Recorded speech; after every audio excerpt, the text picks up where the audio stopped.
Aparqué el coche frente a mi casa después de 2 semanas fuera, con la espalda hecha trizas por el vuelo nocturno de regreso desde Guadalajara y los ojos ardiéndome de cansancio. El motor se apagó y por un segundo me quedé inmóvil con las manos en el volante, en ese silencio espeso que queda después de muchas horas de ruido de turbinas y pasillos de hospital. Mi madre había sufrido un derrame cerebral y yo me había quedado a su lado durante lo peor. Las primeras 48 horas en terapia intensiva, el miedo a que no volviera a despertar, la danza de neurólogos, internistas y enfermeras entrando y saliendo de la habitación. Ahora, por fin, estaba estable, gracias a Dios, aunque con secuelas que tendríamos que aprender a manejar con el tiempo. Yo, en cambio, sentía que me caía a pedazos. No solo por el cansancio físico, sino por esa culpa insistente que me venía punzando desde que tomé el avión de ida. Había dejado a Elena, mi esposa, con Alzheimer de inicio temprano, en manos de nuestra hija. Elena y yo llevamos 40 años juntos. 2 semanas separados, en este punto de su enfermedad, se me antojaban una eternidad. Me ardía el pecho por las ganas de verla, de oír cómo me preguntaba por tercera vez en el día qué hora era o qué día estábamos, de ayudarla a tomar sus pastillas, de sentarnos en el sofá a ver un partido de béisbol, aunque ya no siguiera bien las jugadas. La casa estaba a oscuras. Eso fue lo primero que se grabó en mi mente. Eran apenas las 8 de la noche y Elena siempre dejaba encendidas las luces de la sala. No importa cuántas veces se lo repetí, nunca se acostumbró a caminar a oscuras. Desde el diagnóstico, yo mismo cambié todos los focos por unos de luz cálida y dejé lámparas de noche en los pasillos para que no tropezara si se levantaba al baño. Ver las ventanas negras, sin un solo destello, me produjo una incomodidad que, en ese momento, atribuí a la costumbre alterada y al cansancio. Tal vez Nadia salió a comprar algo y apagó todo, pensé, buscando una explicación racional, agarrándome a ella como se agarra uno al reposabrazos en medio de una turbulencia. Tomé la maleta del maletero. El asa me cortó la mano de lo tenso que estaba. Cerré el coche con el control remoto y me quedé un instante mirando la fachada, tratando de convencerme de que todo estaba bien. El árbol del frente se mecía apenas con el viento tibio de septiembre. Un perro ladró a lo lejos. En cualquier otra circunstancia, aquella escena habría sido tranquilizadora. Aquella noche, en cambio, todo parecía suspendido, como una fotografía ligeramente desenfocada. Me acerqué a la puerta principal, rebuscando las llaves en el bolsillo de la chaqueta con dedos torpes de cansancio. Las llaves tintinearon, chocando entre sí. Estaba pensando que quizá podría sorprender a Elena, que tal vez estaba dormida y yo la despertaría con un beso cuando lo escuché. Un golpeteo tenue, rítmico, desesperado. No era un ruido de la casa asentándose ni una tubería vieja. Era un golpeteo humano, insistente, como de alguien golpeando con los nudillos contra una superficie dura. Me quedé congelado, con la mano suspendida a unos centímetros de la cerradura. Entonces lo oí de nuevo, más claro. Golpe, golpe, golpe. Y algo más, una voz ahogada, ronca, que parecía arrastrar las palabras como si le faltara el aire. Se me heló la sangre. Metí la llave en la cerradura, la giré de golpe, con demasiada fuerza, como si con la violencia del giro pudiera ahuyentar el pánico que me subía por la garganta. Empujé la puerta con el hombro. La bisagra chirrió y el sonido se hizo más nítido. Era, sin duda, alguien golpeando. Y la voz. La voz era un hilo quebrado que decía algo, una palabra repetida que no alcancé a entender. El sonido venía de abajo, del sótano. Solté la maleta sin siquiera fijarme dónde caía. Me lancé por el pasillo casi a ciegas, guiado por la memoria de mi propia casa. Encendí el interruptor de la entrada. La luz amarilla me golpeó los ojos y por un segundo me encandiló. Vi el marco de fotos de nuestra boda en la pared, torcido, un cojín tirado en el suelo de la sala. Pequeños detalles que me parecieron fuera de lugar, pero, en ese momento, todo se reducía a ese ruido que ahora era más fuerte, Golpe, golpe, golpe. Corrí hasta la puerta del sótano. Estaba cerrada por fuera, asegurada con un candado pesado, opaco, que yo no había visto en mi vida. No era uno de los candados pequeños que usábamos para las maletas. Era uno de esos gruesos, de ferretería, pensados para bodegas, no para una puerta dentro de una casa. La cadena oxidada rodeaba la manija. Los golpes del otro lado se hicieron más fuertes, más frenéticos, como si la persona al otro lado hubiera percibido mi presencia. Y la voz era ahora un lamento quebrado, un quejido casi irreconocible que se arrastró hasta mí a través de la madera. ¡Helena!, grité con la garganta rasposa y las manos temblando tanto que apenas podía sostener las llaves. El golpeteo se detuvo un instante. Luego, del otro lado, escuché un sollozo ahogado, un sonido que no olvidaré jamás. No hacía falta que dijera mi nombre. Supe que era ella. Supe que esa voz lenta, desgastada, hecha jirones, era la de mi esposa. Me lancé hacia el garaje, tropezando con la esquina de la mesa de la cocina. Sentí un punzón en la cadera, pero ni siquiera miré. Abrí de un tirón la puerta del garaje y empecé a revolver entre las herramientas, el corazón batiéndome como si quisiera salirse del pecho. Encontré una palanca de hierro, cubierta de polvo, que usaba antes para pequeñas reparaciones. Agarré la palanca con ambas manos y regresé al sótano.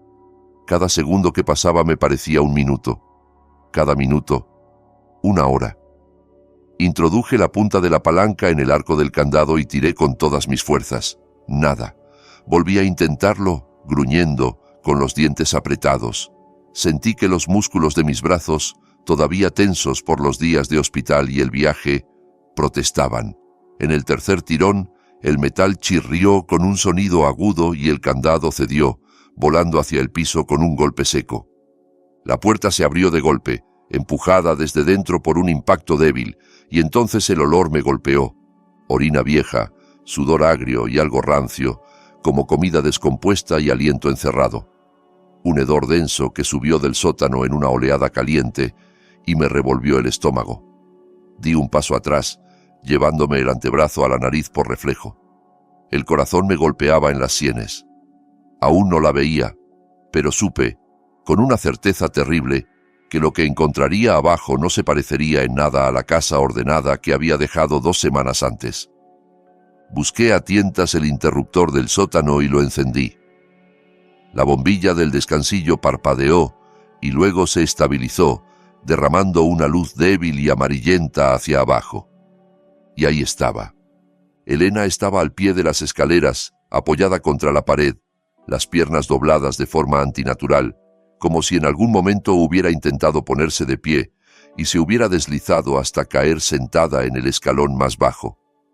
Llevaba la bata de dormir azul que yo le había comprado el invierno pasado, ahora manchada y rota, pegada al cuerpo por el sudor y la suciedad. Su cabello, antes cuidado, estaba enredado, apelmazado. Su rostro se veía hundido, las mejillas afiladas, los pómulos más marcados que nunca. Los labios, partidos y sangrantes. Tenía moretones en los brazos, manchas amarillentas y violáceas que asomaban debajo de la tela. Alzó la vista hacia mí. Sus ojos, siempre tan vivaces incluso cuando no recordaba mi nombre, estaban enormes, rodeados de ojeras profundas. Al principio no parecieron reconocerme. Había en ellos un terror animal, una confusión absoluta como si no entendiera si yo era una pesadilla más o el final de todas. Marcos, su voz se quebró al pronunciar mi nombre. ¿Eres de verdad tú? Sentí que algo se me rompía por dentro. Bajé las escaleras de 2 en 2, casi resbalando, y me arrodillé a su lado. Su piel estaba fría al tacto. La abracé, con cuidado de no lastimarla, y al hacerlo me di cuenta de lo poco que pesaba. Era como sostener a una niña enferma, como esas noches de fiebre cuando Nadia tenía 7 u 8 años y yo la cargaba hasta el baño. «Estoy aquí, mi vida, ya estoy aquí. Te tengo, te tengo», le susurré una y otra vez como un mantra. Sentí sus dedos aferrarse a mi camisa con una fuerza sorprendente, como si su cuerpo entero se sujetara a mí para no hundirse en algún abismo invisible. Mientras la levantaba en brazos, mi mente empezó a correr, desbocada. ¿Cuánto tiempo había estado allí abajo? ¿Días? ¿Las 2 semanas completas? ¿Quién le había hecho esto? ¿Dónde demonios estaba Nadia? No quería que ninguna de esas preguntas fuera real, pero todas se agolpaban en mi cabeza como un coro enloquecido. Subí las escaleras cargándola, respirando con dificultad, sintiendo sus huesos clavarse en mis brazos. Elena gimió cuando la luz de la sala le dio de lleno en la cara. La recosté con cuidado en el sofá, acomodando una almohada bajo su cabeza. Ella cerró los ojos un instante, jadeando. Tomé el teléfono de la mesa de centro con los dedos temblorosos. Tardé 2 intentos en marcar el 911. Se me resbalaba de las manos. Mientras daba nuestra dirección al operador, la voz mecánica al otro lado me pedía que me calmara, que hablara más despacio, pero mi mente estaba funcionando a una velocidad distinta. Era como si mis ojos se hubieran abierto de golpe a la casa entera. La casa no estaba igual, lo noté incluso en medio del pánico. Habían movido muebles, una silla del comedor estaba en la sala, la mesa de centro estaba corrida hacia un lado, como si alguien hubiera arrastrado algo pesado por el piso. Había cajas apiladas en un rincón que nunca antes había visto, cajas de cartón de una empresa de mudanzas. En la cocina, desde el sofá se veía claramente, la encimera estaba despejada de una manera extraña. Faltaban el frutero, la radio pequeña que Elena usaba para escuchar boleros, y sobre todo, faltaba el pastillero de plástico que siempre estaba allí, con sus compartimentos marcados por días y horas. El orden cuidadoso que yo había mantenido para que Elena no se confundiera se había roto. El operador del 911 me preguntó por el estado de mi esposa. Le describí lo que veía, muy delgada, temblando, con la piel fría, posiblemente deshidratada. Me dijo que la mantuviera abrigada, que no le diera comida sólida, que una ambulancia venía en camino. Los paramédicos llegaron en cuestión de minutos, aunque a mí se me hicieron horas. Las luces rojas y azules se filtraron por las cortinas antes de que tocara el timbre. 2 personas, una mujer y un hombre, entraron con rapidez, cargando una camilla plegable y un maletín. La paramédica se acercó a Elena y le habló con suavidad, llamándola por su nombre, preguntándole cómo se sentía. Elena apenas murmuró algo ininteligible. Yo me quedé de pie, a un lado, como si fuera un intruso en mi propia sala. Escuché palabras técnicas que se clavaban en mi mente como clavos. Deshidratación severa, desnutrición, primeros signos de hipotermia, a pesar de que era septiembre y en la ciudad no hacía frío extremo. Su presión estaba por los suelos. Tenía el pulso débil. «Señor, ¿cuándo fue la última vez que vio a su esposa?», me preguntó el paramédico, sin dejar de revisar su pulso. «Hace 2 semanas», respondí, y sentí cómo se me cerraba la garganta al decirlo en voz alta. Me fui a Guadalajara. Mi madre tuvo un derrame cerebral. Dejé a mi esposa al cuidado de mi hija, Nadia. Ella iba a quedarse aquí con Elena. Me llamó llorando, insistió en que no me preocupara, que ella se encargaba de todo. La voz se me rompió. ¿Fue Nadia quien hizo esto? El paramédico intercambió una mirada fugaz con su compañera. No dijo nada. Terminó de conectar la vía intravenosa, le puso una manta térmica encima y la subieron a la camilla con movimientos precisos y rápidos. Elena soltó un gemido y luego se quedó quieta, los ojos entreabiertos. Subí a la ambulancia con ella. Me senté a su lado. Le tomé la mano. Sentí sus dedos helados. Le susurré que ya estaba a salvo, que lo sentía, que sentía muchísimo haberla dejado, que nada de esto volvería a pasar. No sé cuánto de eso escuchó. Sus ojos se cerraban y abrían de forma intermitente, como si estuviera luchando contra un sueño profundo. La sirena empezó a sonar y las calles se volvieron una sucesión de luces borrosas a través de la pequeña ventanilla trasera. En el Hospital San Miguel la ingresaron de inmediato. Todo se volvió una coreografía de batas blancas y azules.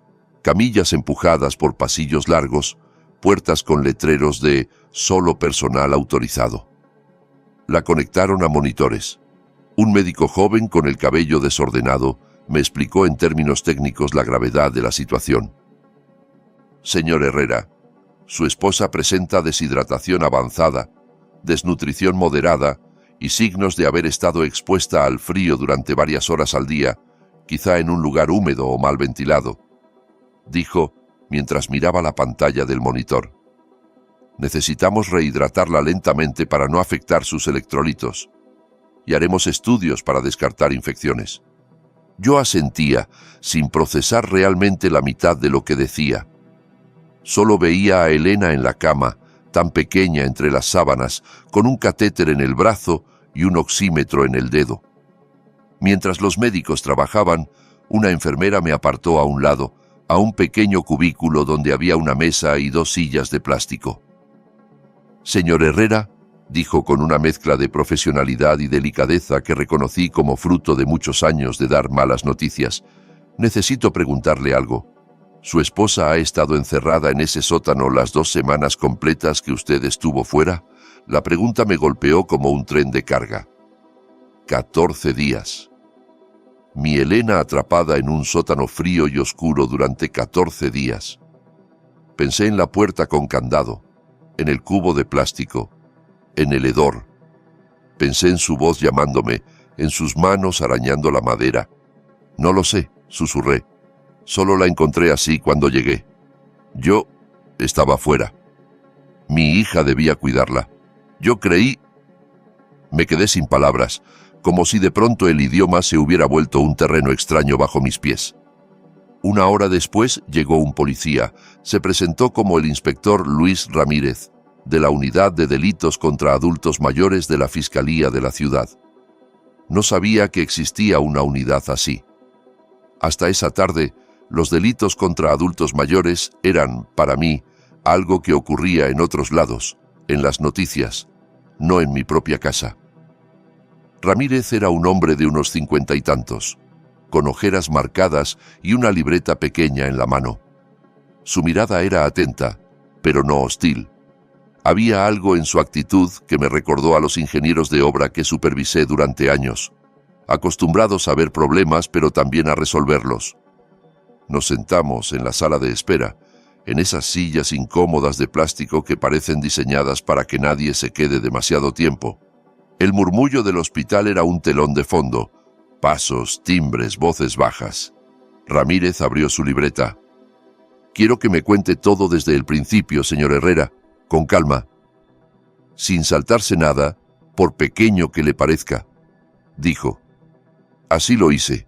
«Me llamo Marcos Herrera», le dije. «Tengo 65 años, jubilado después de 40 años como ingeniero civil». Le conté cómo Elena y yo nos conocimos en la universidad, cuando ella estudiaba literatura y yo calculaba vigas de concreto. Le hablé de nuestro departamento de recién casados, de la mudanza a la casa de la Colonia del Valle cuando nació Nadia, de los años en que la vida parecía una sucesión predecible de desayunos, escuelas, trabajos y vacaciones familiares.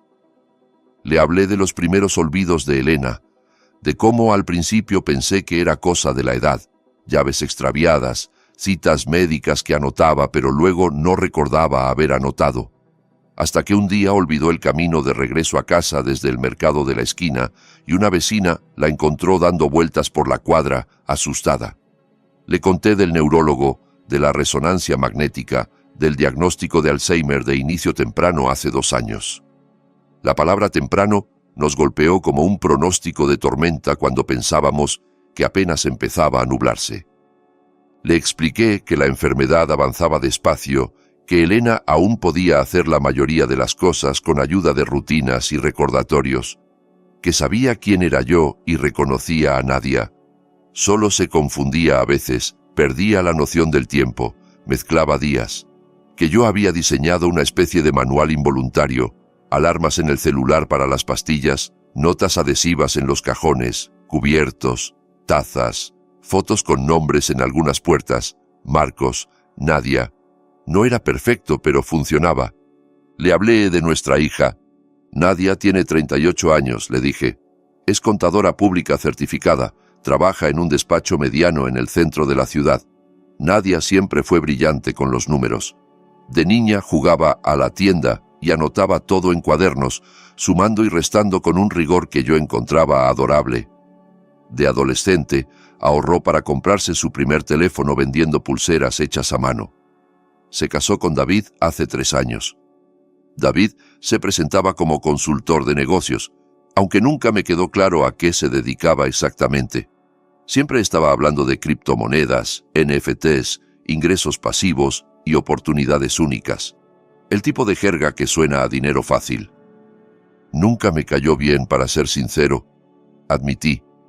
Pero Nadia parecía feliz, y eso era lo que importaba, o eso creí. Le conté lo de mi madre en Guadalajara. Mi hermana llamándome a las 3 de la mañana, con la voz quebrada, para decirme que mamá había caído en el baño, que no reaccionaba, que la ambulancia se la llevaba al hospital. Mi viaje de urgencia al aeropuerto, la maleta hecha a trompicones entre llamadas al neurólogo de Elena, para preguntarle si era seguro que me fuera unos días, siempre y cuando dejara a Elena en buenas manos. Nadia se ofreció de inmediato. Dije, «Papá, no te preocupes por nada. Yo me encargo de mamá. Tú concéntrate en la abuela», me dijo. Me sentí agradecido, incluso aliviado. Ella conocía las rutinas de su madre, sabía dónde estaban todos los medicamentos, cómo manejar sus episodios de confusión. Creí que no podía haber mejor cuidadora que su propia hija. La llamé todos los días desde Guadalajara. La primera semana, Nadia contestó siempre. «Mamá está bien, papá», me decía. «Estamos viendo sus programas favoritos. Ya comió. No te preocupes». Ponía a Elena al teléfono a veces, pero las conversaciones eran cortas. «¿Cuándo vienes?», me preguntaba ella. «Pronto, mi vida. Tengo que ayudar a la abuela». «¿La abuela está enferma?», volvía a preguntar al minuto. Y así, en bucle. Fue en la segunda semana cuando las llamadas empezaron a irse directo al buzón. Nadia, en vez de contestar, mandaba mensajes. «Perdón, estoy ocupada con mamá. Está bien, te llamo luego». Nunca llamaba. Intenté marcarle directamente a Elena, pero su teléfono también iba a buzón. Me repetí que todo estaba bajo control, que Nadia sabía lo que hacía, que yo era un exagerado, y que mi madre, en terapia intermedia, me necesitaba más. Me quedé en Guadalajara. El inspector Ramírez escuchó todo en silencio, tomando notas con letra pequeña. Su cara no mostraba sorpresa, solo una especie de atención concentrada. Cuando terminé, hizo la pregunta que me heló la sangre. «Señor Herrera, durante esas 2 semanas, ¿le otorgó a su hija algún poder notarial sobre los asuntos de su esposa? ¿Sobre la casa? ¿Las cuentas bancarias?» «No, por supuesto que no», respondí, más rápido de lo que habría querido. «Nunca, jamás firmaría algo así sin estar yo presente. Y Elena...» Me detuve. «Elena no está en condiciones de firmar nada importante sola». «¿Y sabe si su esposa firmó algún documento en ese periodo?», insistió. «No que yo sepa», dije con un nudo en el estómago. «¿Por qué?». El inspector cerró la libreta, pero no se levantó. «Porque, señor Herrera, cuando hay dinero y vulnerabilidad, las cosas suelen complicarse», respondió. «Tendremos que investigar a fondo, pero lo que usted describe...». Miró hacia la puerta de la sala de emergencias donde se habían llevado a Elena. «No parece un simple descuido o abandono. Esto tiene toda la pinta de algo más grave. Nos pondremos en contacto con usted muy pronto». Elena permaneció en el hospital 3 días. Fueron los 3 días más largos de mi vida.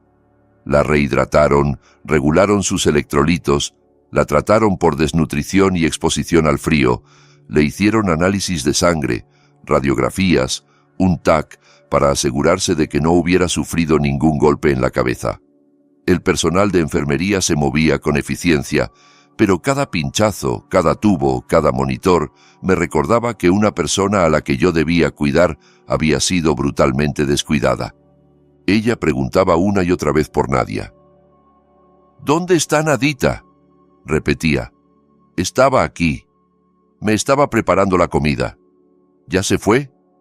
¿Fue por pan? Yo le acariciaba el pelo y le susurraba cualquier cosa que la calmara. No, amor. Hoy no está aquí. Yo estoy contigo. No te voy a dejar sola. Decía, sintiendo que se me partía el alma cada vez que pronunciaba esas palabras, porque la verdad era que ya la había dejado sola una vez, y eso bastó para que el mundo se desmoronara. El segundo día, mientras Elena dormía sedada, regresé a casa para revisar todo con más calma. Necesitaba entender qué demonios había pasado en mi ausencia. No podía seguir moviéndome en ese limbo de suposiciones. Además, Ramírez me había pedido que, si encontraba algo extraño, lo llamara de inmediato.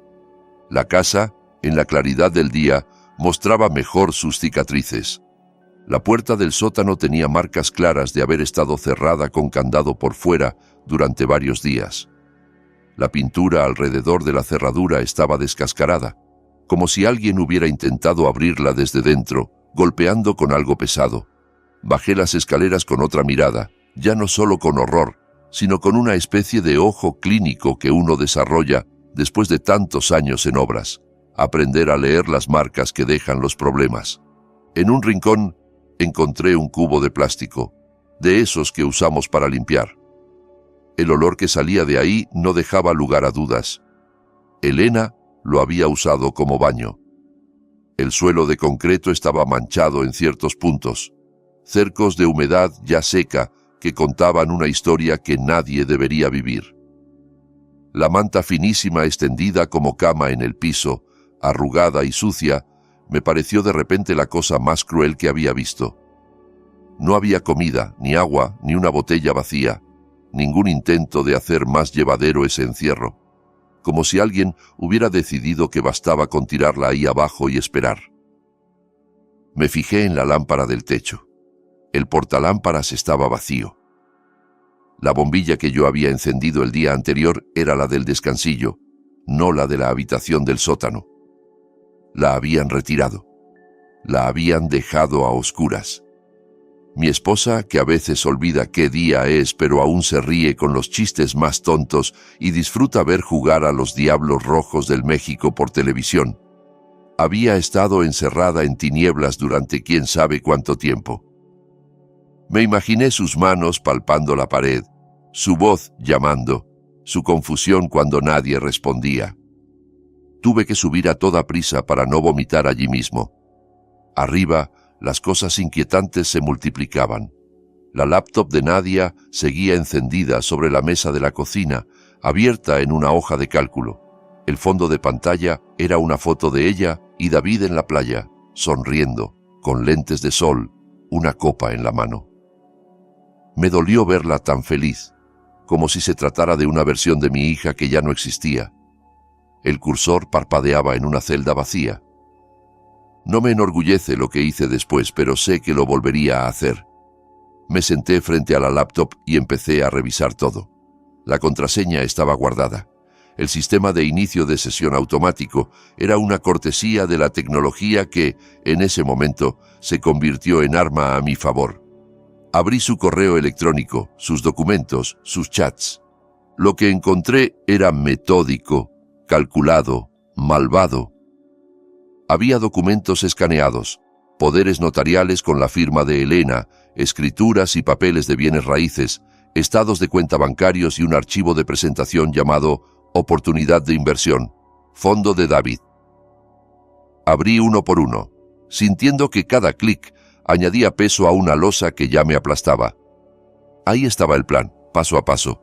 La primera semana en que yo no estaba, Nadia había llevado a Elena a una oficina de abogados, una notaría en la periferia, en un municipio donde las cosas tienden a ser más laxas y la gente hace menos preguntas. No era nuestro abogado de confianza. Entre los escaneos encontré una tarjeta, Notaría 147, licenciado Alberto Cisneros. Nunca había oído ese nombre. En uno de los correos, Nadia le escribía al notario: «Gracias por su ayuda con el poder. Mi mamá a veces se confunde, pero usted fue muy paciente».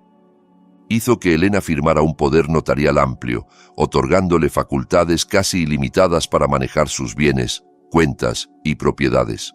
Aprovechó su confusión para convencerla de que solo eran papeles para ayudar a papá. El notario, por lo visto, no hizo demasiadas preguntas. La firma de Elena estaba temblorosa, más inestable que la que yo conocía, pero reconocible. Al lado de la rúbrica había una nota mecanografiada. La otorgante manifiesta estar en pleno uso de sus facultades mentales. Una mentira, sellada y firmada. Con ese poder en la mano, Nadia había accedido a nuestras cuentas bancarias conjuntas, a las que compartíamos desde hacía décadas. Había retirado $75,000 de nuestros ahorros, dinero guardado a lo largo de años, con pequeñas aportaciones mensuales, bonos, liquidaciones, todo pensando en el futuro cuidado de Elena conforme avanzara el Alzheimer. Dinero que yo imaginaba convertido algún día en enfermeras, terapias, residencias, no en un fondo de inversión dudoso. Además, había abierto una línea de crédito con garantía hipotecaria sobre nuestra casa por otros $100,000. Llevábamos 20 años con la casa de la Colonia del Valle totalmente pagada. Era nuestra fortaleza, nuestra seguridad. Ver los documentos electrónicos del banco, con esa línea abierta a nombre de Elena, me hizo sudar frío. Ahora debíamos al banco $100,000 que nunca habíamos pedido. Todo ese dinero, $175,000, había sido transferido a una empresa llamada Miraflores Capital Management. 3 búsquedas rápidas en Internet, usando el navegador de la propia laptop, me mostraron que Miraflores Capital era una empresa creada apenas 6 meses antes, con un capital ridículo y una página web genérica llena de palabras como innovación, blockchain y rendimientos extraordinarios. El administrador único, David Morales. El objeto social del negocio era inversión en criptomonedas y consultoría en blockchain. En otras palabras, David había montado algún tipo de esquema con criptoactivos y habían aprovechado la confusión de mi esposa y mi ausencia para financiarlo. Era como si hubieran visto el diagnóstico de Alzheimer de Elena como una oportunidad, no como una tragedia familiar. Pero lo peor estaba por venir. Elena no podía hablar conmigo. A pesar de su deterioro, si yo llamaba a casa y lograba hablar con ella, aunque se confundiera, aunque mezclara historias, algo habría dicho. Había aprendido a leer señales en sus silencios, en sus pequeñas omisiones. Habría sentido que algo no estaba bien. Quizá habría preguntado por qué Nadia la llevaba a una notaría. Quizá habría mencionado un candado. Ellos no podían arriesgarse a que yo oyera nada de eso. Tenían que silenciarla. Su solución fue encerrarla en el sótano. En la computadora encontré una cadena de mensajes entre Nadia y David de 3 días después de mi partida. Eran mensajes en una aplicación de mensajería en el escritorio, sincronizada con el celular. David, sigue llorando por tu papá. Así no va a funcionar. Nadia, se le va a olvidar. Dale un día más. La confusión ayuda. David, ¿y si alguien viene a verla? Nadia, ¿quién? Papá está en Guadalajara. Las amigas de mamá no la visitan desde hace meses por su condición. Estamos bien. Deslicé hacia arriba. Había más. Nadia, hoy firmó. No entendió nada. Le dije que era para ayudarte con los trámites del hospital de la abuela. David, te dije que iba a salir bien, confía. Nadia, no me gusta verla así, pero esto nos va a sacar de pobres. David, piensa en Panamá, playa, libertad, sin hipoteca. Nadia, sí, Panamá. Lo habían planeado. Habían encerrado a propósito a una mujer vulnerable, desorientada, para robarle los ahorros de toda una vida y su patrimonio. No había ahí un arranque de ira, un momento de pérdida de control. Era frío, era racional, era, en términos técnicos, un proyecto. Llamé al inspector Ramírez de inmediato. No esperé a ordenar mis ideas. Hablé atropelladamente, entre respiraciones rápidas, diciéndole que tenía que venir, que había encontrado algo, que no podía creerlo, pero ahí estaba. Llegó a la casa con otros 2 agentes. Les enseñé todo: la laptop, los documentos escaneados, los correos, los mensajes, el estado del sótano, el cubo, la manta, las marcas en la puerta. Uno de los agentes tomó fotografías de todo. Otro pidió permiso para clonar el disco duro de la computadora. «Señor Herrera», dijo Ramírez al cabo de un rato, mientras revisaba en su propia tablet las imágenes de los documentos, «esto no es solo maltrato. Esto es maltrato a persona mayor, explotación financiera, privación ilegal de la libertad y posiblemente fraude bancario. Intentaremos obtener una orden de cateo para el departamento de su hija lo antes posible. Necesitaremos también el testimonio de su esposa cuando pueda declarar, aunque sea de forma limitada, pero con esto…» Levantó la vista. «Con esto basta y sobra para presentar cargos».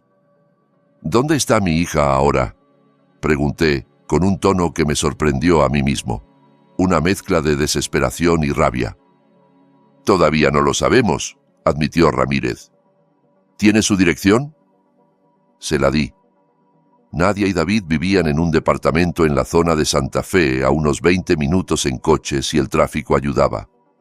Ramírez hizo una llamada.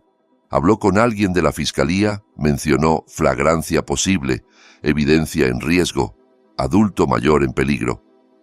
Al cabo de una hora, me comunicó que ya había agentes en camino al edificio. No los encontraron allí. Lo que sí hallaron en el departamento añadió más cargos. El lugar estaba casi vacío, sin muebles, closets vacíos, todo empacado. Había cajas con cinta adhesiva junto a la puerta, listas para ser sacadas. En el bote de basura de la cocina, sin embargo, había restos de papeles rasgados, contraseñas anotadas en servilletas, estados de cuenta impresos. Los agentes recuperaron trozos de papel y los pegaron en la fiscalía como un rompecabezas. Pero lo más revelador estaba en un sobre desechado a la mitad. Boletos de avión de solo ida a Panamá, con fecha 3 días después de mi regreso original, antes de que yo adelantase el viaje, y una copia de un correo electrónico de una agencia de bienes raíces en Ciudad de Panamá, confirmando el alquiler de un departamento por 6 meses. Planeaban huir, llevarse el dinero y desaparecer en un país donde creían que la extradición por temas económicos sería más complicada o al menos más lenta. Pensaban irse sin mirar atrás, pero habían dejado demasiadas evidencias y habían subestimado una variable: mi regreso adelantado. La recuperación de mi madre fue más rápida de lo que creíamos y regresé 3 días antes de lo planeado. Si me hubiera quedado las 2 semanas completas, Elena podría haber muerto en ese sótano. Nadia y David habrían encontrado su cuerpo, habrían interpretado el papel de hijos devastados y estarían en un avión rumbo a Panamá antes de que nadie hiciera demasiadas preguntas. El inspector Ramírez fue tajante cuando me lo dijo. Su regreso temprano le salvó la vida a su esposa, señor Herrera. Esto no es una exageración. Esa idea me destrozó. Pensar que mi propia hija, la niña a la que enseñé a andar en bicicleta en el parque, la que lloró en mis brazos cuando se le murió su primer pez dorado a los 7 años, había estado dispuesta a dejar morir a su madre por dinero. Mi mente se negaba a procesarlo del todo. Había destellos de recuerdos que se mezclaban. Nadia adolescente gritándome que yo no la entendía. Nadia de 20 y tantos pidiéndonos dinero prestado para un negocio seguro que nunca funcionó.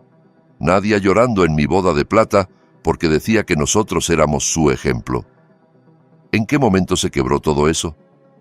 ¿Había señales que yo no quise ver? Comenzó la búsqueda. La fiscalía emitió órdenes de aprehensión contra Nadia y David. Sus rostros aparecieron en las noticias a las 48 horas. Hija y yerno buscados por maltrato y fraude contra adulto mayor. Los noticieros hicieron montajes sensacionalistas con fotos de Nadia sonriente en redes sociales, yuxtapuestas con imágenes de ambulancias. Nuestro apellido se repitió en la televisión, en la radio, en portales de internet. Mi teléfono no dejaba de sonar. Reporteros, vecinos, excompañeros de trabajo, familiares lejanos que no hablaban conmigo desde las bodas y ahora querían saber cómo estaba. Algunos ofrecían ayuda, otros ofrecían contactos en la fiscalía. Un par insinuó que quizá era mejor no meter a la cárcel a la propia sangre. Yo dejé que casi todas las llamadas se fueran al buzón. Apenas contestaba a mi hermana, que desde Guadalajara me preguntaba por Elena y lloraba conmigo. No tenía energía para más. Mi única prioridad era Elena. Le dieron el alta del hospital el cuarto día. Seguía débil, caminaba despacio, se cansaba con rapidez. Pero los médicos estaban satisfechos con su progreso físico. Nos dieron una lista de cuidados, recomendaciones alimenticias, citas para seguimiento. Lo que no tenían era una receta para reparar lo que le habían hecho por dentro. Mentalmente parecía más perdida. El Alzheimer y el trauma se mezclaban en un caldo espeso del que ella trataba de salir a manotazos. ¿Nadie viene a cenar?, preguntaba a ratos de pronto, mientras veía la televisión sin realmente verla. Me dijo que venía... ¿O no? No me acuerdo. No, amor, hoy no, respondía yo. ¿Hice algo mal?, preguntaba entonces con una vocecita pequeña que jamás le había oído. ¿Por qué no viene? ¿Está enojada conmigo? ¿Cómo se le explica a alguien con Alzheimer que su hija se ha convertido en un monstruo? ¿Cómo decirle, sin destruirla, que la mujer que dio a luz, crió y amó, la encerró en un sótano para robarle y que planeaba dejarla morir? No podía, aunque cada fibra de mí gritara por la verdad. Así que le apretaba la mano, le besaba la frente y respondía: Nadia está ocupada, pero yo estoy aquí. No me voy a ir a ninguna parte. Eso al menos era cierto. Me aferré a esa promesa como se aferra uno a la barandilla de un puente en medio de un terremoto. Al sexto día desde que la encontré, Nadia y David fueron detenidos en el Aeropuerto Internacional de la Ciudad de México. Intentaban abordar un vuelo hacia Panamá, con una escala previa en otro país. Migración los detuvo en cuanto escanearon sus pasaportes. Las órdenes de aprehensión estaban cargadas en el sistema. El inspector Ramírez me llamó en menos de una hora. «Los tenemos», dijo sin rodeos. «Están bajo custodia. Los trasladamos al Ministerio Público en cuanto terminen los trámites de migración». No sentí nada. Ni alivio, ni alegría, ni satisfacción. Solo un vacío enorme, como si me hubieran vaciado por dentro con una pala. Los cargos cayeron como un mazo. 2 acusaciones por maltrato a persona mayor, 2 por explotación financiera de una persona vulnerable, 2 por privación ilegal de la libertad, 2 por fraude por más de $5,000 y 1 por falsificación de documentos relacionada con el poder notarial. David enfrentó además cargos por su fondo de inversión, Miraflores Capital, que resultó ser, sorpresa, un esquema Ponzi. Había pedido dinero a por lo menos 30 inversionistas, casi todos mayores o vulnerables, muchos de ellos conocidos míos tangencialmente, amigos de la iglesia, vecinos de la colonia, compañeros retirados del colegio de ingenieros. Prometía rendimientos del 40% en operaciones con criptomonedas que nunca ocurrían. Solo movía el dinero de un lado a otro, pagando a los viejos inversionistas con el dinero de los nuevos. El fraude clásico, vestido con terminología moderna. La fiscal asignada al caso, una abogada aguda llamada Ana Patricia Chen, se reunió conmigo una semana después de la detención. Era joven, quizá a finales de sus 30, con el cabello recogido en un chongo apretado y una manera de hablar directa, sin rodeos decorativos. Nos sentamos en una sala de juntas pequeña en la fiscalía, con paredes desconchadas y una cafetera que olía a quemado en una esquina. Sobre la mesa había un montón de carpetas color manila, todas con mi apellido escrito en el lomo. «Señor Herrera», empezó.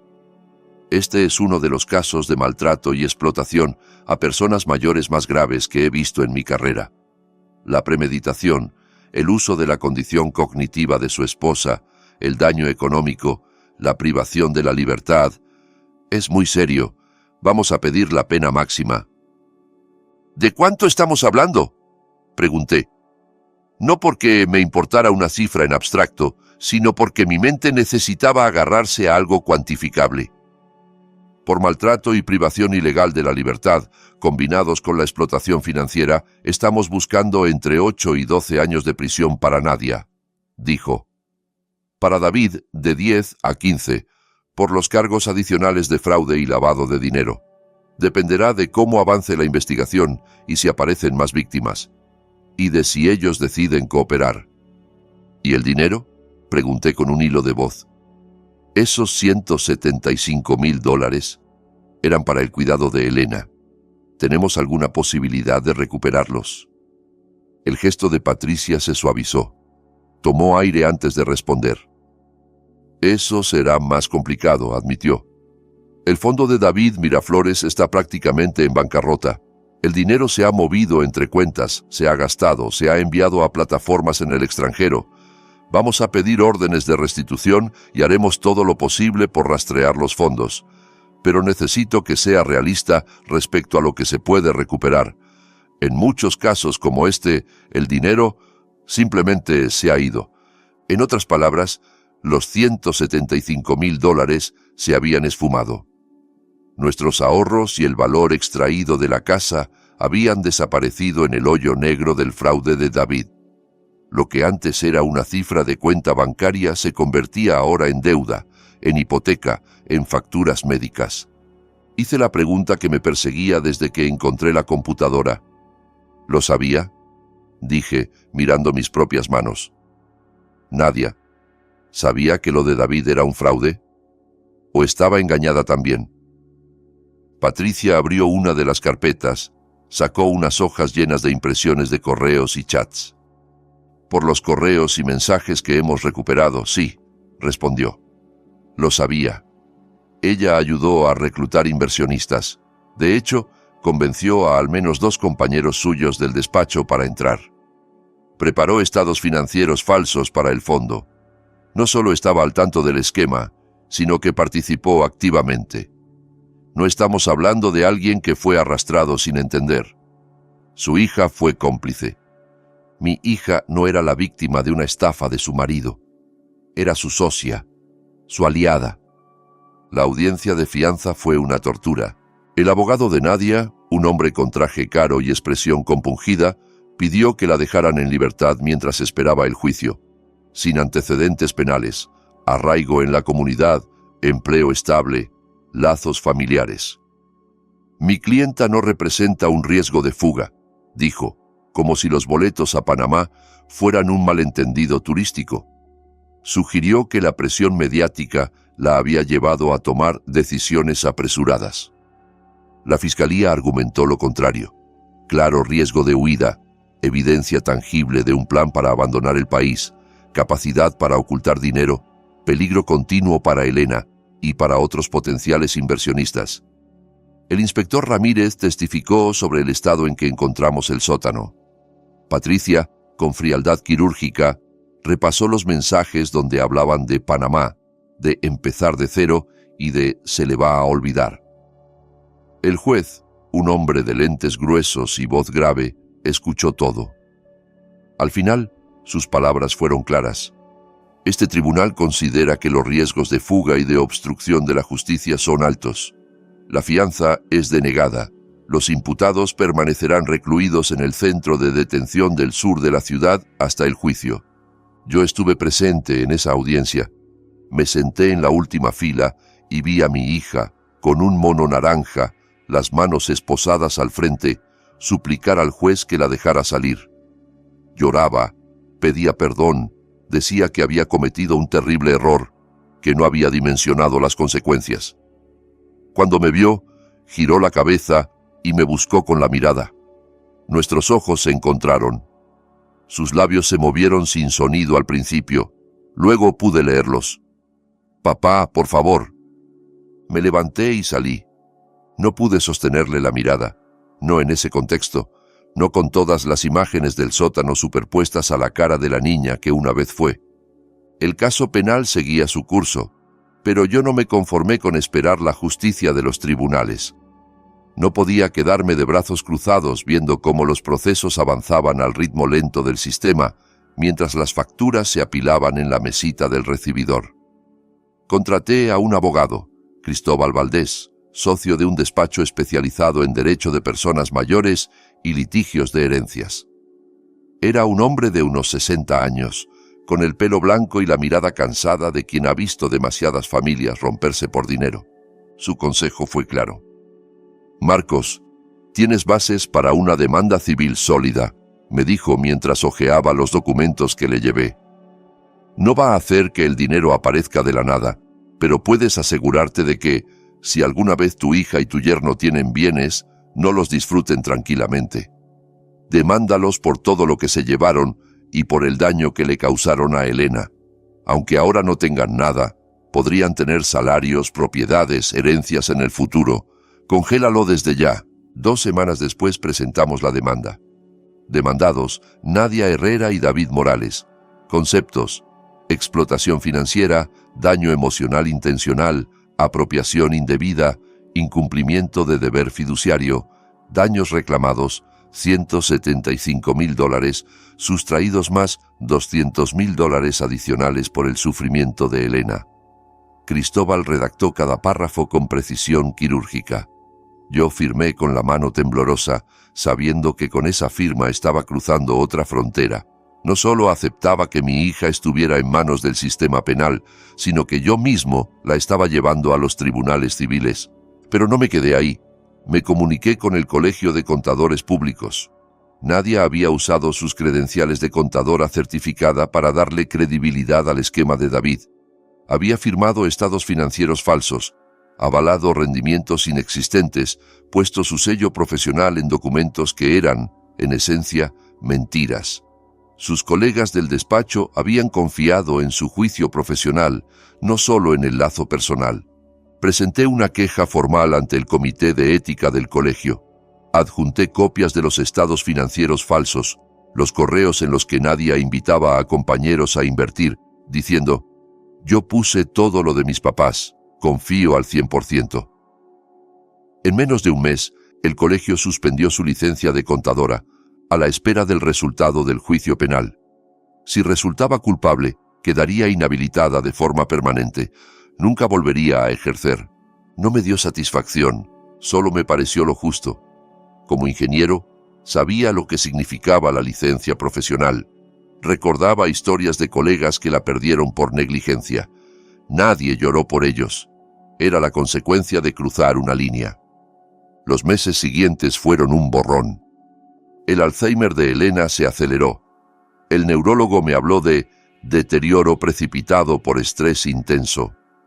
Palabras técnicas para decir que el trauma de esas 2 semanas en el sótano, sumado al proceso posterior, había empujado su cerebro cuesta abajo por una pendiente que ya era inevitable, pero ahora más empinada. Dejó de preguntar por Nadia con la misma frecuencia. Primero fueron menos veces al día, luego menos veces a la semana, hasta que dejó de mencionarla durante un mes completo. Uno pensaría que eso sería un alivio. No lo fue, porque cada pregunta dolía, sí, pero también era un recordatorio de que en algún lugar de su mente todavía existía la figura de su hija. El día que me di cuenta de que llevaba semanas sin mencionar a Nadia, sentí que algo se había apagado definitivamente.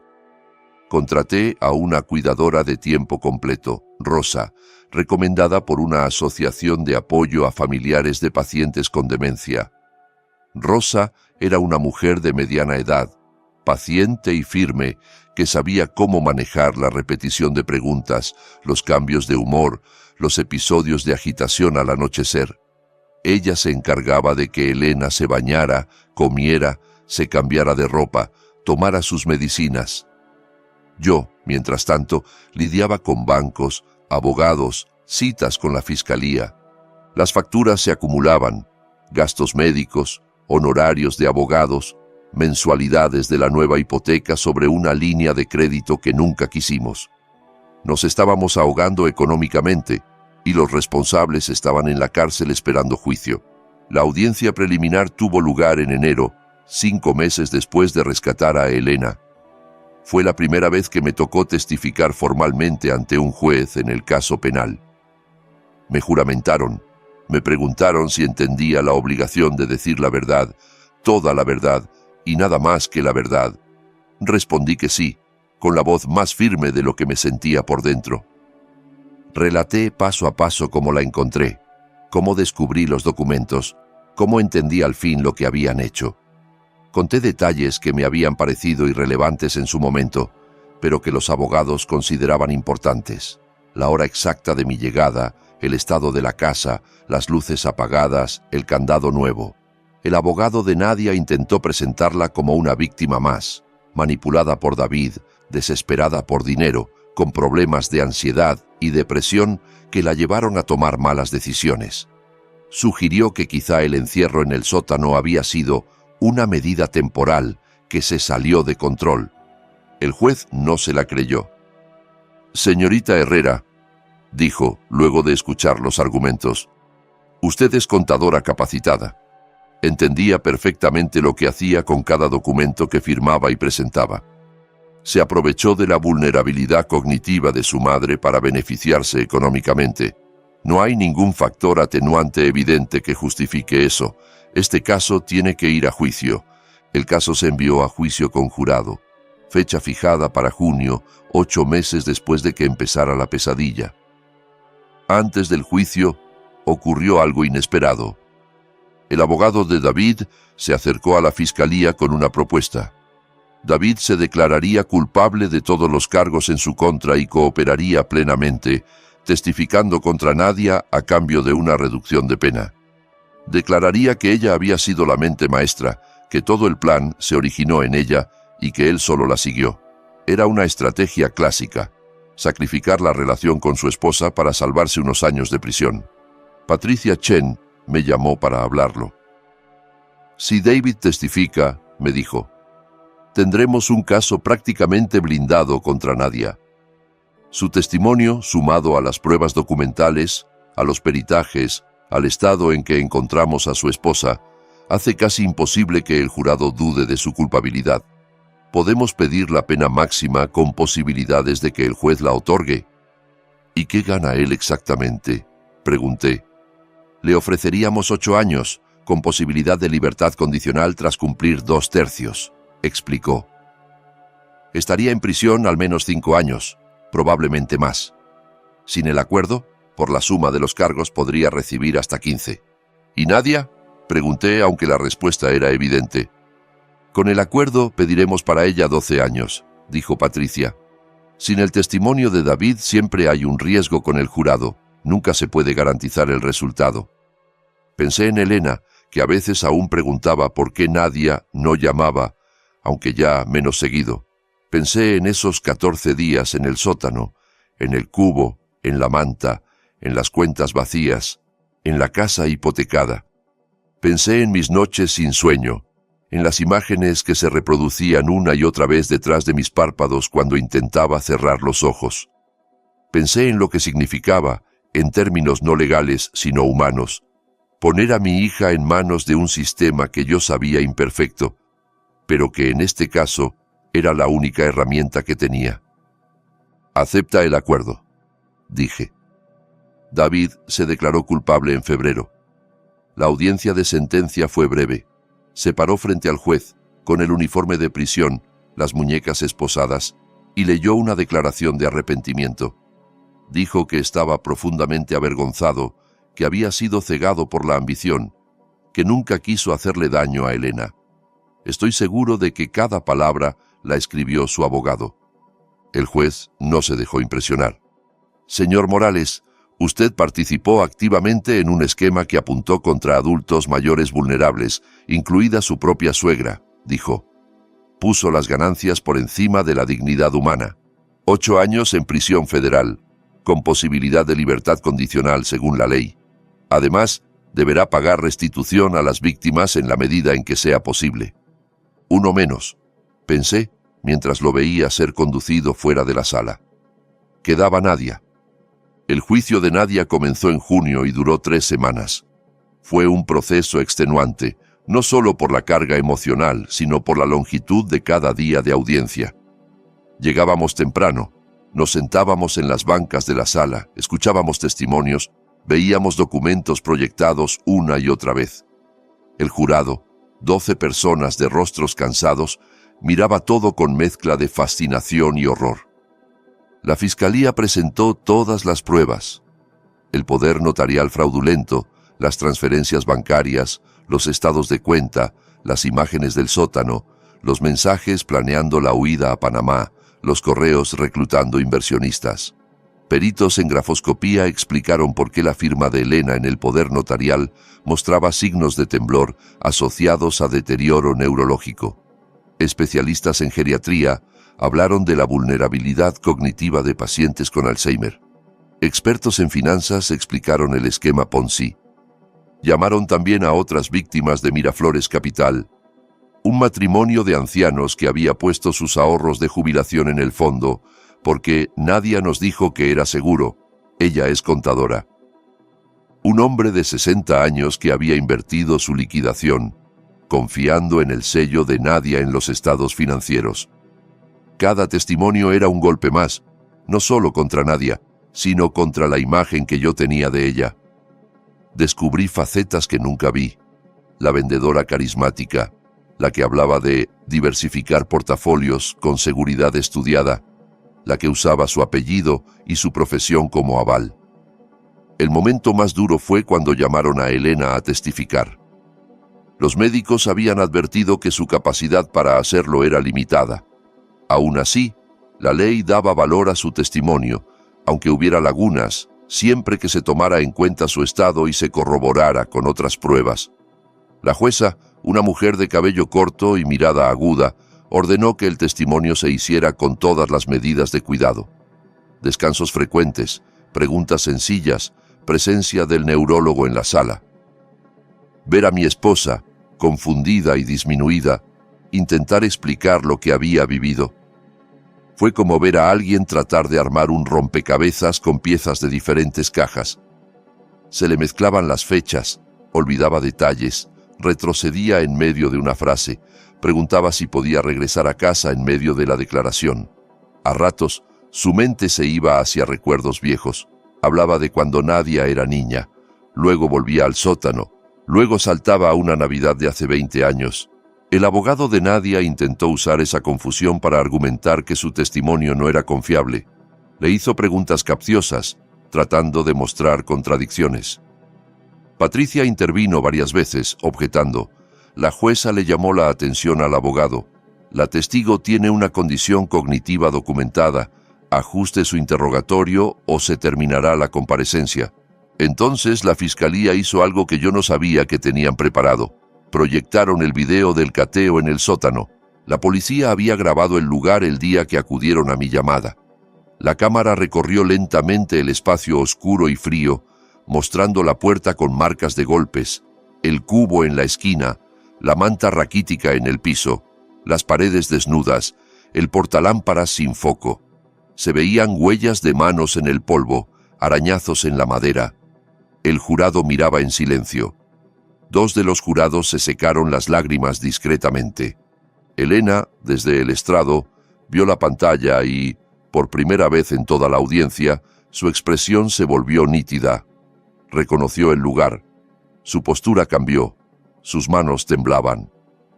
«Oscuro», dijo, con la voz quebrada. Tenía miedo. Llamé a Nadia. Llamé a Marcos. Nadie bajaba. Tenía frío. Mucho frío. La jueza ordenó un receso después de eso. Yo acompañé a Elena fuera de la sala. Ella me miró con ojos vidriosos. Me preguntó dónde estábamos. Le dije que en un edificio del gobierno, que todo estaba bien. Me preguntó si Nadia vendría a comer ese día.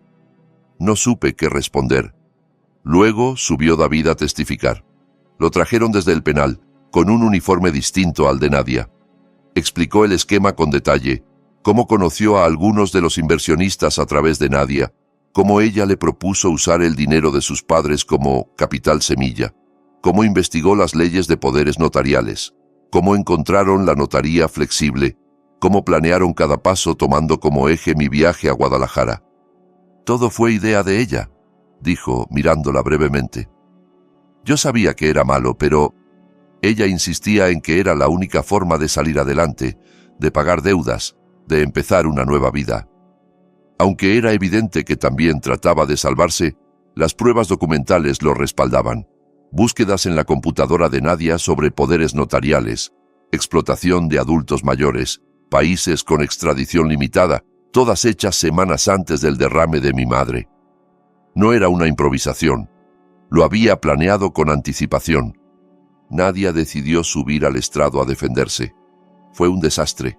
Intentó decir que solo intentaba ayudarnos, que David la había manipulado, que nunca quiso hacer daño, que el sótano solo iba a ser por un rato, mientras se calmaban las cosas. La fiscal la enfrentó con sus propios mensajes. Se le va a olvidar. Dale un día más. La confusión ayuda. Panamá nos espera. Ya firmó todo. ¿Es ahora o nunca? Señorita Herrera, dijo Patricia en el contrainterrogatorio, usted le escribió a su esposo. Se le va a olvidar. Dale un día más. La confusión ayuda. Habla de su madre, ¿correcto? Nadia se quedó en silencio. ¿Qué esperaba que olvidara exactamente?, insistió Patricia. Yo, balbuceó Nadia. Ella se ponía nerviosa. Encerró a su madre en un sótano sin comida ni agua durante 14 días, la interrumpió Patricia. Le robó los ahorros de toda su vida, planeó huir del país con ese dinero, y pretende que este tribunal crea que nunca quiso hacerle daño a nadie. Nadia rompió a llorar. El jurado no se inmutó. Las deliberaciones duraron 4 horas. Para mí fueron 4 siglos. Me senté en el pasillo, con las manos entrelazadas, mirando el piso. De vez en cuando alguien salía de la sala. Un abogado, un oficial, un periodista. Ninguno decía nada. Era como estar en la sala de espera de una cirugía de la que dependía no solo la vida de una persona, sino el sentido de justicia de todo un fragmento de mi historia. Veredicto, culpable de todos los cargos. La sentencia se dictó 2 meses después. La jueza quiso tiempo para revisar todos los peritajes, las recomendaciones de la fiscalía, los antecedentes. Yo presenté una declaración de impacto a la víctima de 5 páginas. La escribí de madrugada, a lo largo de varias noches, sentado en la mesa de la cocina mientras Elena dormía en la habitación, con la televisión encendida en bajo volumen porque el silencio absoluto me resultaba insoportable. En esa declaración detallé lo que todo esto le había hecho a Elena, a mí, a nuestras vidas. Cómo habíamos perdido no solo el dinero, sino la sensación de seguridad, la confianza básica en las relaciones familiares. Hablé de los 14 días en el sótano, de las noches en el hospital, de los sobres de facturas acumulándose, del miedo constante a no poder costear el cuidado que Elena necesitaría. Hablé del recuerdo imborrable del olor en el sótano, de la voz de mi esposa preguntando por Nadia. Elena intentó escribir algo también, por iniciativa propia. Tomó un cuaderno y un bolígrafo, se sentó en la mesa. Estuvo así casi 1 hora, mirando la hoja. Al final, solo escribió su nombre, una vez, y luego lo repitió debajo, con letras cada vez más torcidas. Rompió la hoja en pedazos, frustrada, y lloró. Su neurólogo presentó una carta en su lugar, explicando cómo el trauma había acelerado su deterioro cognitivo, cómo había pasado de un estadio temprano a uno intermedio avanzado del Alzheimer en menos de 1 año. La jueza leyó todo eso en voz alta, o al menos los fragmentos más relevantes, antes de pronunciar la sentencia. Luego miró a Nadia. «Señorita Herrera», dijo, «usted es una mujer formada e inteligente. Entendía la vulnerabilidad de su madre y la explotó sin remordimiento durante meses. Traicionó no solo la confianza de ella, sino cualquier estándar básico de decencia humana. Este tribunal no encuentra factores atenuantes. El grado de premeditación y de crueldad mostrado en este caso es elevado. Nadia Herrera se le condena a 12 años de prisión federal». Exhalé, sin darme cuenta de que había estado conteniendo la respiración.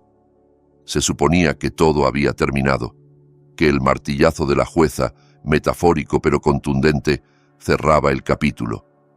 Pero no fue así, no del todo. La demanda civil se resolvió un mes después. El juez civil, en un fallo denso de varias páginas, encontró a Nadia y a David responsables de explotación financiera y daño emocional intencional. Quedaron obligados de forma solidaria a pagar $375.000, los 175.000 sustraídos más 200.000 por daños. Por supuesto, no tienen ese dinero. El juzgado impuso gravámenes sobre cualquier bien presente o futuro, salarios, propiedades, herencias. Si alguna vez tienen algo, será, al menos en teoría, para nosotros. La orden de restitución del caso penal dice que nos deben $175.000 más intereses. Otra vez, buena suerte para cobrar. Es como tener un cheque a nombre de alguien en bancarrota.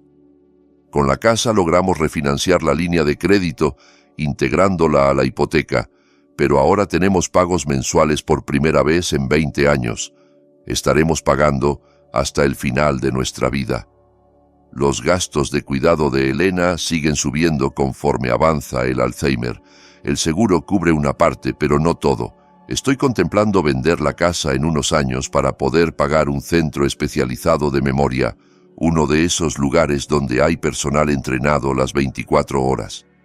La idea de sacar a Elena de la casa donde hemos vivido tanta vida me rompe, pero la realidad financiera no se detiene por sentimentalismos.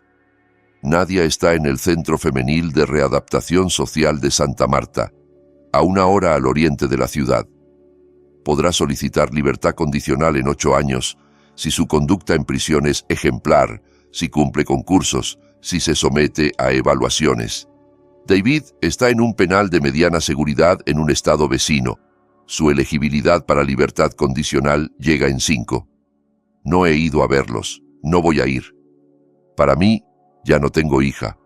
A veces la gente me pregunta, con esa curiosidad morbosa disfrazada de preocupación, si me arrepiento de haber impulsado tanto los cargos. Si habría sido mejor tratar de resolverlo en familia, sin tribunales ni periódicos. Si creo que 12 años es demasiado, que al final la sangre llama, que uno siempre perdona a los hijos. Esto es lo que les respondo, aunque rara vez lo digo con tantas palabras.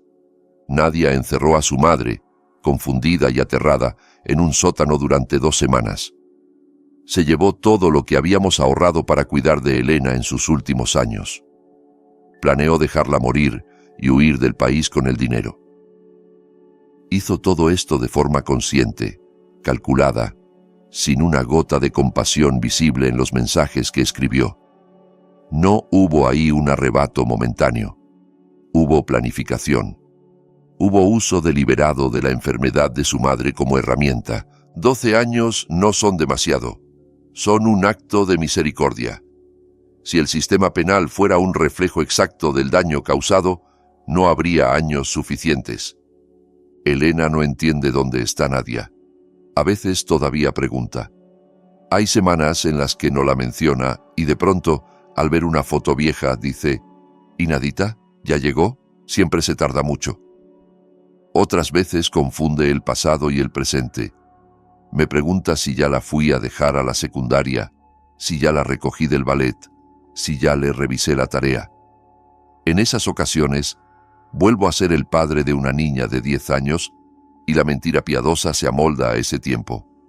Le digo que Nadia está fuera por trabajo, en otra ciudad, que la quiere mucho, que la llama cuando puede.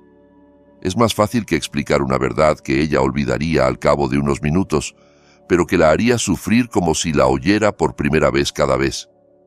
El dolor en personas con Alzheimer es así, siempre es nuevo. No se acumula como en nosotros, que podemos al menos ponerle capas. Cada vez es la primera vez. El mes pasado, por primera vez, Elena se olvidó de quién soy yo.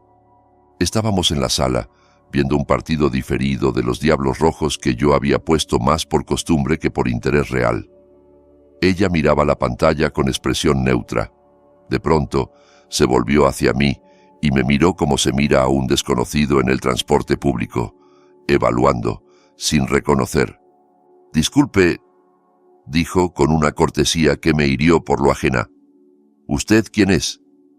Sentí un frío que no tenía nada que ver con el clima. Sonreí con esfuerzo. Soy Marcos, respondí. Vivo contigo. Soy tu esposo. Ella frunció el ceño. No, mi esposo, dudó. Mi esposo es un ingeniero. Se parece un poco a usted, pero es más joven. Me reí con un nudo en la garganta. Pues sí, hace 40 años era más joven, dije. Sigo siendo yo. Duró solo 1 hora. Luego, como si una nube se hubiera corrido, volvió a mirarme y dijo, Marcos, ¿ya comimos? Pero esa hora me enseñó algo que había preferido no ver de frente. Ya empezó la etapa final. El tramo del camino en el que las pérdidas ya no son solo de recuerdos aislados, sino de identidades. Pienso mucho en todo esto, en la justicia, en la familia, en la memoria. Pienso en cómo Nadia no solo nos robó dinero, sino tiempo.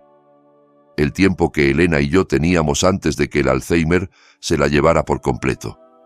Esas 2 semanas deberíamos haberlas pasado juntos, quizá viendo partidos, caminando despacio por el parque, repitiendo las mismas anécdotas de siempre, discutiendo por cosas pequeñas que luego olvidamos. Yo debería haber estado quejándome del café demasiado cargado que ella insistía en preparar, o de su manía de cambiar los muebles de lugar. En vez de eso, Elena las pasó en el infierno. Pasó 14 días en un sótano oscuro, sin entender por qué estaba ahí, llamando a personas que no respondían, sintiendo cómo el frío se le metía en los huesos.